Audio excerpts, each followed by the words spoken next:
Boa noite, meus irmãos. Abramos as Escrituras na segunda epístola escrita pelo apóstolo Pedro. Nós dedicaremos algumas semanas a essa segunda carta e oramos ao Senhor a fim de que o seu Espírito nos auxilie ao longo dessas semanas que passaremos meditando, refletindo um pouco nessa passagem bíblica, na segunda carta escrita pelo apóstolo Pedro. Nós já vimos a primeira epístola, depois nós passamos para o livro de Esdras e agora estamos retornando para a segunda epístola escrita pelo apóstolo Pedro. Que o Senhor nos ajude a entender, a ouvir a sua voz, a entender a sua vontade e colocá-la em prática em nome do Senhor Jesus. Antes mesmo de entrarmos na epístola propriamente dita, penso que seja importante fazermos algumas considerações a fim de nos familiarizarmos melhor com ela. Primeiramente, verifica-se que essa epístola foi escrita pelo apóstolo Pedro pouco antes de sua morte, entre os anos 63 a 67. Provavelmente, Pedro encontrava-se em Roma quando escreveu esta carta, e em termos de conteúdo, irmãos, nota-se que ela se difere da primeira epístola em vários aspectos. Por exemplo, o estilo é diferente. Os termos empregados nessa segunda epístola em sua composição são termos diferentes. E em virtude dessas e de outras questões que são levadas em consideração, alguns estudiosos defendem a tese de que o autor desta segunda carta não tenha sido o apóstolo Pedro, embora ela leve o seu nome. Contudo, ressalta-se que a maioria dos estudiosos, a maioria dos especialistas, aceitam sem dificuldades a autoria petrina desta carta, sendo o apóstolo Pedro, portanto, o seu autor. Além disso, quando postas lado a lado, nota-se que enquanto em sua primeira epístola o apóstolo Pedro trata exaustivamente acerca do sofrimento e se propõe a encorajar os irmãos, a fortalecer a fé daqueles irmãos, nessa segunda epístola, seu objetivo é combater os falsos ensinamentos que de alguma forma, gradativamente, estavam sendo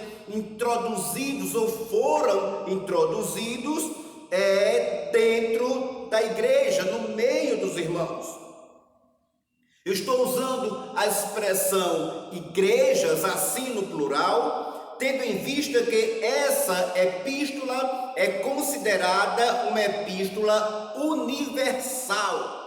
Quer isso dizer que Pedro não a escreveu para uma igreja local, e sim para um grupo de irmãos, para irmãos que viviam espalhados em determinada região.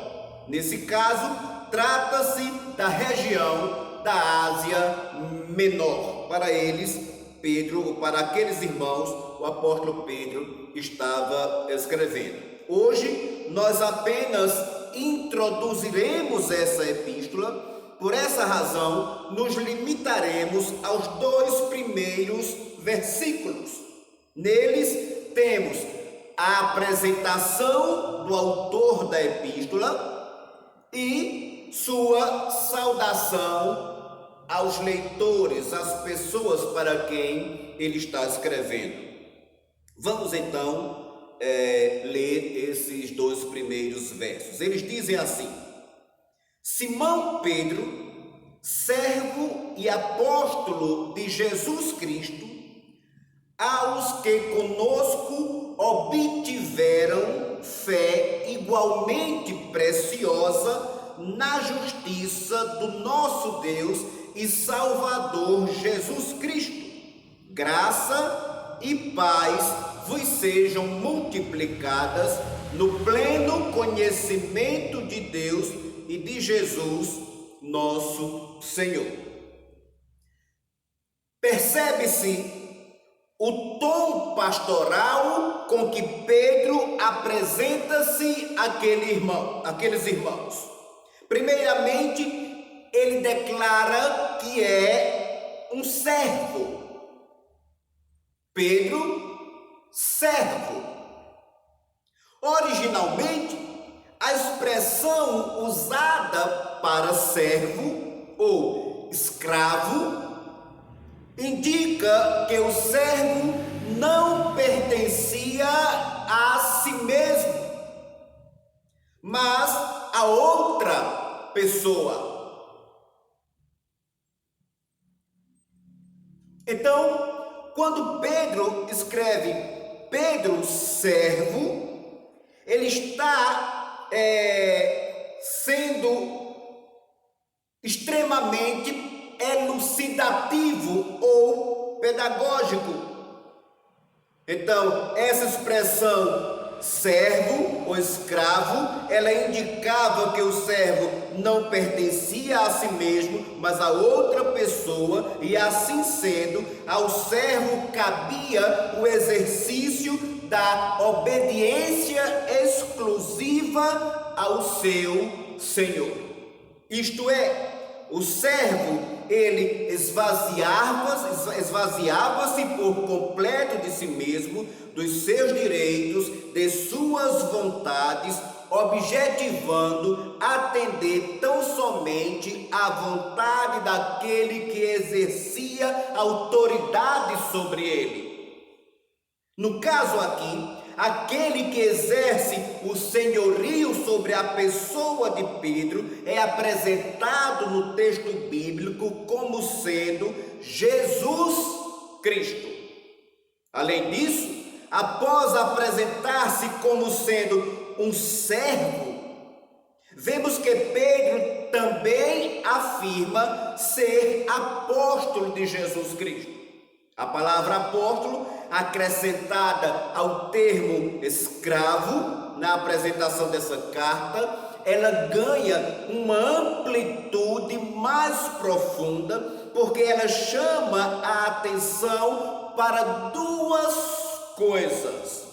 Primeiro, ela chama a atenção para as questões que seriam tratadas na carta, na epístola, isto é, o conteúdo da carta, o conteúdo daquilo que seria imediatamente escrito, tratado naquela epístola. Em segundo lugar, chama a atenção para a forma com que aqueles irmãos deveriam se relacionar com essa epístola, isto é, sendo Pedro apóstolo, estava representando o seu Senhor naquela carta, ou nesta carta. Logo, as palavras nela registradas deveriam ser recebidas pelos irmãos, pelas igrejas, como palavra de Deus e não de Pedro. Ele era apenas um servo a serviço do seu Senhor. Um pouco mais à frente, lá no verso de número 20 desse mesmo capítulo, veremos que Pedro, ao tratar acerca da origem da profecia, declara o caráter divino e inspirado das Escrituras quando ele diz: sabendo primeiramente isto, que nenhuma profecia da Escritura provém de particular elucidação. Ou seja, o argumento de Pedro é que as Escrituras não são produto da mente humana. Na sequência, ele explica por que as profecias das Escrituras, elas não são produto da mente humana, ou elas não eram produto da mente humana. Veja que Pedro diz no verso 21, porque nunca, jamais, qualquer profecia foi dada por vontade humana. Entretanto, homens santos falaram da parte de Deus, movidos pelo Espírito Santo. Em síntese, Pedro estava se referindo às Escrituras como um todo. E esse princípio de inspiração não se limitou apenas às Escrituras do Antigo Testamento. Ele se estende também para as Escrituras do Novo Testamento. Assim sendo, ressalta-se que, por ocasião da escrita desta segunda carta, dessa segunda epístola de Pedro, o cânon bíblico ainda não estava fechado. Quer isso dizer, irmãos, que aqueles irmãos ainda não possuíam as Escrituras assim como nós a possuímos hoje. Isto é, eles não possuíam a revelação de Deus completa, não podendo nada a ela ser acrescentado ou dela algo se diminuir. Tendo em vista que aquele período, ou ser aquele período, ainda o período revelacional. Por outras palavras, irmãos, afirma-se que à medida em que Deus usava um servo seu de forma inspirada e, consequentemente, como portador de uma mensagem infalível, assim como usou o apóstolo Pedro para escrever essa sua epístola aos irmãos da Ásia Menor, essa revelação era passada, ela era transmitida aos seus respectivos destinatários. Portanto, ao apresentar-se aos irmãos nessa segunda epístola como um servo, que também era apóstolo, servo apóstolo, Pedro esperava que cada irmão recebesse essa segunda carta e com ela se relacionasse, tendo-a como palavra de Deus, que ela era de fato. A pergunta é: por que Pedro esperava exatamente esse comportamento ou essa atitude daqueles irmãos? Por quê? A resposta pode ser obtida na sequência do texto bíblico. Observe que está escrito assim: Simão Pedro, servo e apóstolo de Jesus Cristo, aos que conosco obtiveram fé igualmente, essa expressão importantíssima, igualmente preciosa na justiça do nosso Deus e Salvador Jesus Cristo.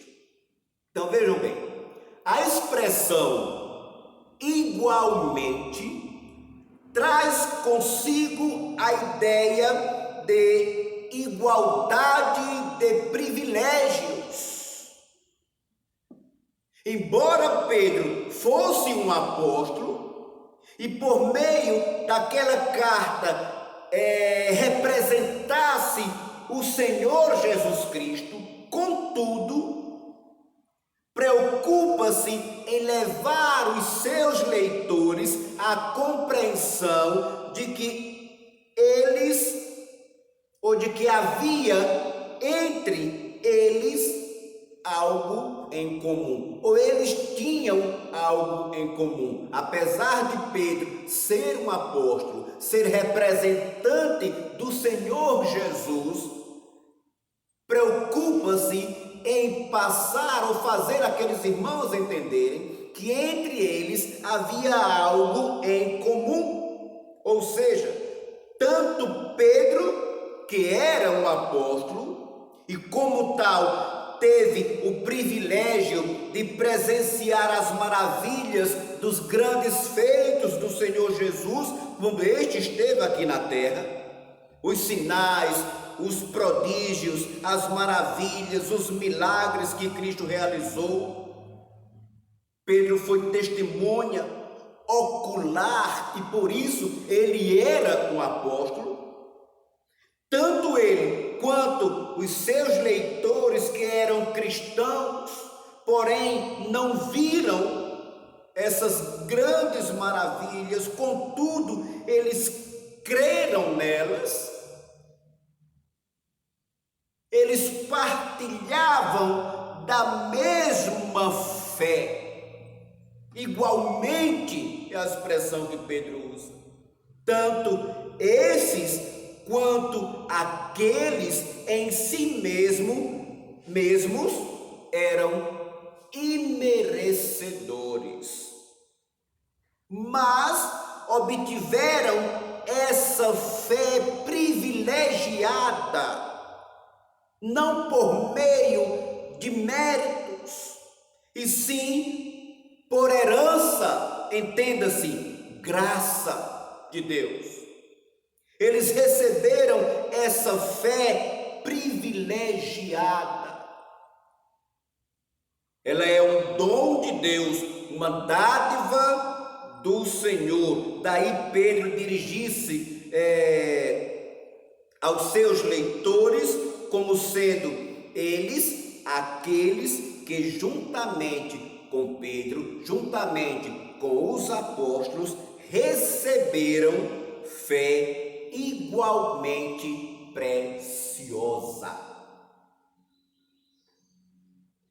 Não era algo que havia sido produzido dentro de cada um deles. Sua origem era fora do homem. Também não tratava-se de algo que eles haviam conseguido através dos seus próprios esforços e assim fosse ou pudessem se gloriar de uma conquista meritória, algo para o qual eles pudessem olhar e se alegrar e bater no peito e dizer: eu consegui, eu conquistei. Em hipótese alguma, muito pelo contrário, trata-se de um dom de Deus. Repito, um dom de Deus que imerecidamente conduziu tanto a Pedro quanto as pessoas para quem ele se apresenta nesta carta, a salvação e a confiança em Deus, cuja salvação efetua-se na pessoa de Jesus Cristo. Então, irmãos, após essa apresentação um tanto reveladora, pedagógica, instrutiva, Pedro saúda aqueles irmãos. Ele apresenta-se, em seguida ele saúda aqueles irmãos. Observe no verso 2 que ele diz assim: graça e paz vos sejam multiplicadas no pleno conhecimento de Deus e de Jesus, nosso Senhor. Em sua situação, Pedro manifesta seu desejo, aquilo que ele queria que os irmãos a que ele está escrevendo acontecesse.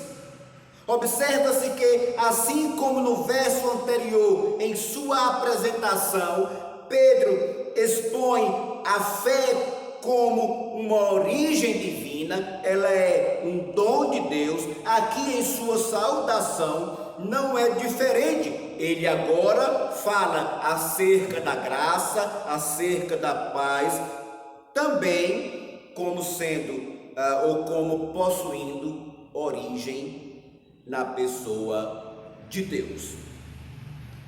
A paz a que Pedro se refere é resultado da graça.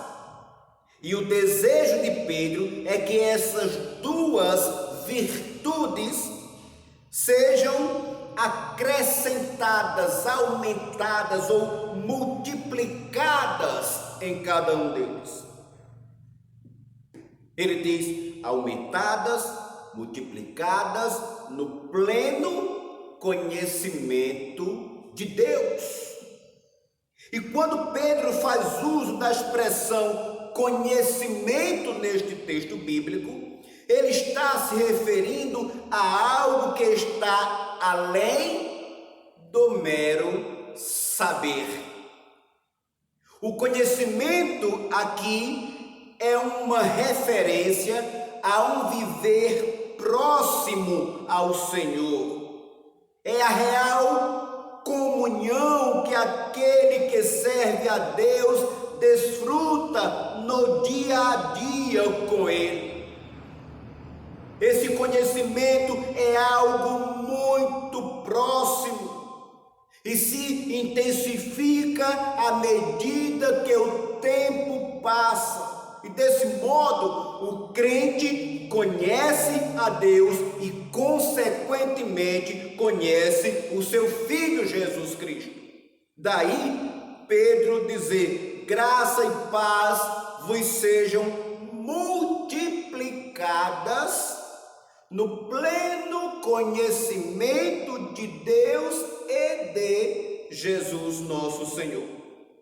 E aqui temos a mensagem central dessa epístola, de toda a epístola. No final dessa carta, veremos que a mensagem final é a mesma do seu início. Como? Quais os caminhos, quais os métodos para que esse conhecimento e crescimento sejam alcançados? Pedro inicia desejando que o conhecimento seja algo crescente. Ele conclui a carta, que a gente vai ver mais na frente, desejando que esse conhecimento também seja crescente. Essa é a mensagem central de toda a epístola. Mas aí, como isso deveria acontecer? Quais os caminhos, as maneiras para que esse conhecimento, essa graça fossem multiplicados ou multiplicadas? Nós veremos e trataremos cuidadosamente acerca dessa questão nos próximos encontros, irmãos. Hoje eu quero destacar apenas duas lições nesses dois versos para as nossas vidas. A primeira, ela diz respeito à preciosidade da fé que há em nós. Quando paramos para analisar o ser humano, e essa análise feita à luz das Escrituras Sagradas, vemos um ser totalmente corrompido por conta dos seus pecados, um ser mergulhado no imenso caos espiritual, sem qualquer condição de sair de lá.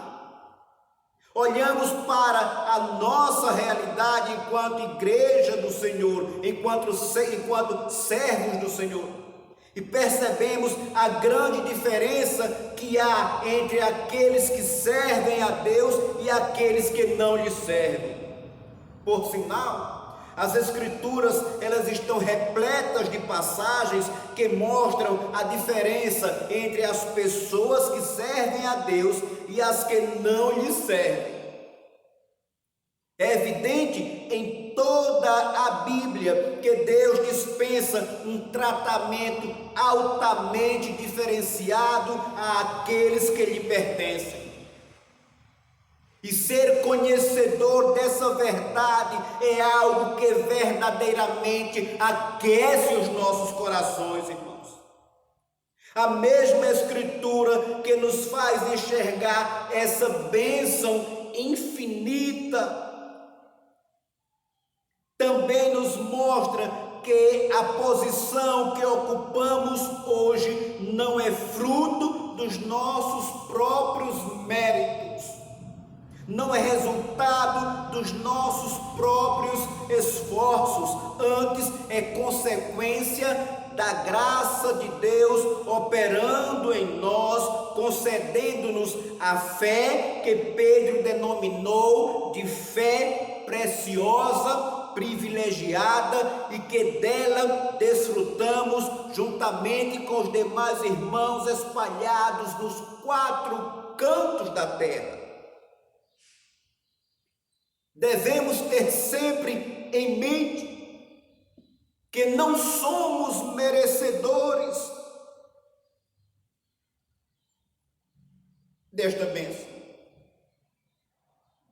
Não somos a causa de ocuparmos a posição que hoje ocupamos, mas a justiça de Deus nos proporcionou esta bênção. E nós louvamos ao Senhor por isso. Através de sua justiça, mediante o sacrifício de Cristo, fomos transformados em filhos de Deus e ocupamos a posição que ocupamos hoje, tão somente por causa da graça de Deus, que derramou essa fé que Pedro chama de fé preciosa, de fé privilegiada, não só em nós que estamos aqui, mas em todos aqueles que foram lavados, remidos pelo sangue do Senhor. Uma fé igualmente preciosa. E diariamente devemos orar ao Senhor, nos humilhando, reconhecendo tamanha graça. A segunda lição prática que quero destacar esta noite é a que se refere à necessidade de crescermos na graça e no conhecimento do Senhor. O Senhor não nos chamou para que nós vivêssemos uma vida espiritual estagnada, uma eterna mesmice.